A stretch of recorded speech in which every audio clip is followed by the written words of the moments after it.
Seguro que todos os acordáis de lo que dije la semana pasada, que hablé un rato de la figura de Juan el Bautista, porque decía que era como el protagonista, ¿no? Y decía que había la mitad del libro, hablaba de la Biblia, hablaba de la profecía del que va a venir, del Mesías Salvador, y la segunda mitad contaba que el Mesías había venido.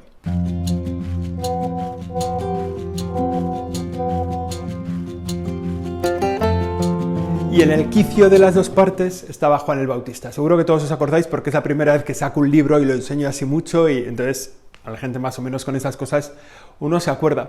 Entonces, ¿de qué va el Evangelio de este domingo? Uno diría, pues seguro que avanza por otro lado. Bueno, pues no, es el mismo, repite el mismo Evangelio. ¿Eso por qué es? Pues porque la figura de Juan el Bautista es muy importante. Pues seguramente sí. La semana pasada escuchábamos ese Evangelio en la versión que escribe Marcos. Y esta semana la vamos a escuchar en la versión que escribe Juan, que es un poco más larga, pero que también es la misma narración, ¿no? Como Juan el Bautista aparece, les va anunciando que está cerca el Mesías, la gente le pregunta si él es el Mesías y él dice, no, yo no merezco ni desatarle las sandalias. Y él va como capeando el temporal y diciendo, hay que convertirse, preparar el camino del Señor. Por eso cuando me planteaba yo qué hago esta semana para hablar en el Chateando con Dios de lo que dice las lecturas de este domingo, digo, el Evangelio es el mismo, tengo que volver a decir lo mismo. Y he dicho, bueno, le doy una vuelta y me cambio de tercio.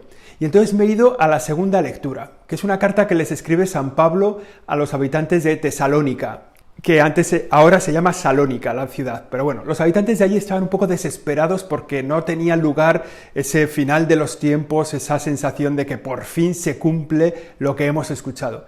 Y San Pablo les escribe dos cartas y en la segunda de ellas les anima un poco y les dice, no, tranquilos, Dios es fiel a sus promesas, Dios cumple lo que ha prometido. Y para nosotros ese también es un mensaje para este tiempo. Tranquilos, Dios es fiel.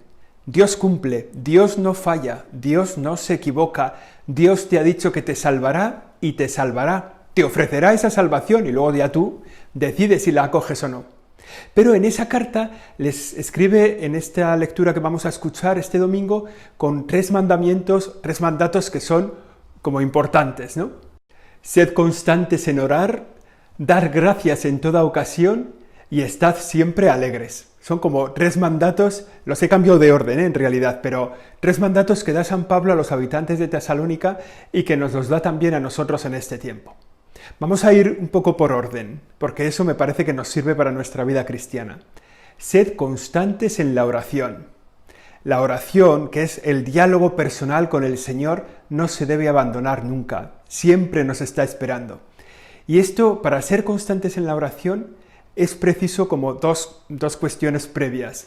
Primero, darse cuenta de que ahí está el Señor, de que en nuestra oración Dios te está escuchando. Y entonces, si sabemos que hay un quién que nos escucha, que nos está esperando, nosotros nos animamos a ir a la oración cada día.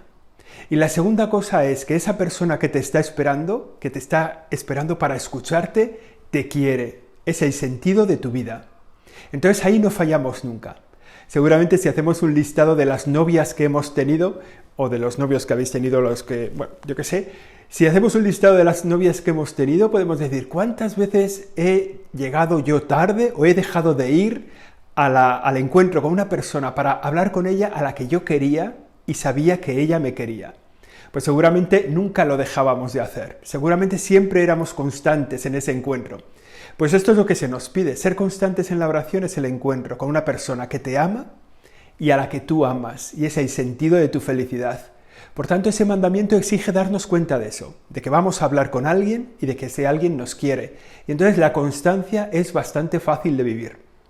La segunda es dar gracias en toda ocasión, que es tener conciencia de que lo que tenemos a nuestro lado es un don de Dios. Que Dios que está a nuestro lado nos está enviando constantemente sus dones. Muchas veces en las personas que tenemos, en los acontecimientos de nuestro día a día, en el trabajo que abordamos cada jornada, es un regalo que Dios nos hace y que tenemos que agradecer, ser personas agradecidas. Por tanto, lo primero, ser constantes en la oración, la segunda, dar gracias en toda ocasión. Y la tercera, que San Pablo la dice la primera, es estad siempre alegres. Y esto es más difícil, porque la alegría no es una cosa que uno se esfuerza y en ese momento pasa a estar alegre. Lo mismo que enamorarse, no le puedes decir a una persona, enamórate. Claro, porque eso no sale así. Enamorarse es algo que sale de dentro a fuera, ¿no? No es de fuera a dentro. Y lo mismo pasa con la alegría. Estad siempre alegres. ¿Cuál es el fundamento para estar siempre alegres? Lo mismo que decíamos antes en la oración. La conciencia de que somos siempre queridos por Dios. Ese es el fundamento de nuestra alegría. Sin esa permanente presencia de Dios en nuestra vida, nos sentimos solos, nos sentimos aburridos, nos sentimos tristes. La alegría viene dada porque Cristo está de tu lado, porque Cristo está a tu lado, porque Cristo te acompaña y te sostiene. Cuando vas a caer, Él es el que te levanta. Este es el motivo de nuestra alegría, el motivo de la verdadera alegría, que nos permite vivir serenamente en paz cuando viene la dificultad, cuando viene la incertidumbre. Por eso ese imperativo necesita de la oración y necesita de la acción de gracias. Si vives en la oración, en el encuentro con el Señor, y si vives en la acción de gracias porque todo lo vives como un don que recibes de Dios, entonces el estar alegres será una realidad en tu vida. Vamos terminando. Esos 3 mandamientos de San Pablo para los tesalonicenses son 3 mandamientos también para ti. 1. Estad siempre alegres. Lo segundo, sed constantes en la oración. Lo tercero, dad siempre gracias por todo. Así nos lo pide San Pablo, así lo podemos vivir en esta semana tercera del tiempo de Adviento, ya cercana, la salvación de Dios que nace en Jesucristo en Belén.